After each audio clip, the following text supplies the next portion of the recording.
Robin on my teacup. This is about some strange creatures that we thought were devils. Not now though, that was a long time ago. The devil's dragonfly.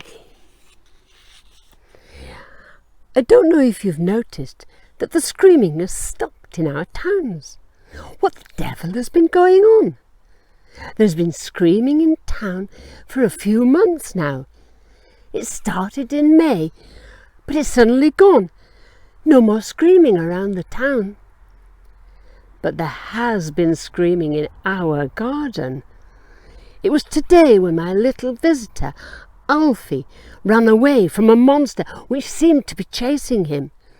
He thought that it had a big sting, and it made a strange whirring sound as it zoomed around at top speed. It was a dragonfly, and it was not chasing little Alfie, it was chasing a bee. I told him there was no need to be frightened, but I didn't tell him that they used to be called the devil's darning needle. He wouldn't know what a darning needle is anyway. Who darns these days? If you wear a hole in your sock, you simply buy a new pair from the shop. Also, when I was young, I heard that dragonflies fly into your bedroom at night and look for naughty children, and then using their darning needle body, they stitch up their mouths. I didn't tell Alfie this either, but I did tell him what I saw this morning. If you have a pond in your garden, you could see it too. You'll have to get up quite early when the sun has just risen. This morning, that is what I did. And when I arrived at our little pond, I saw that in the night a black demon-like creature had climbed a reed growing from the water and was holding on fiercely with its strong legs. Then something unbelievable happened. The skin started to split, and gradually a colourless dragonfly emerged. It looked so fragile, and its legs suddenly looked floppy.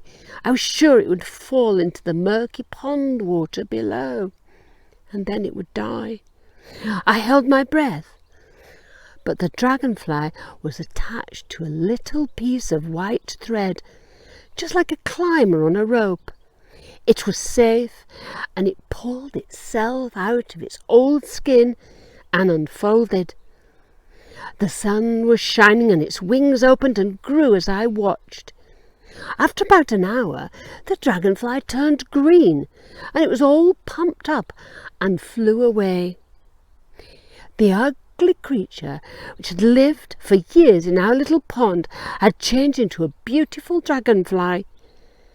A magical metamorphosis had taken place.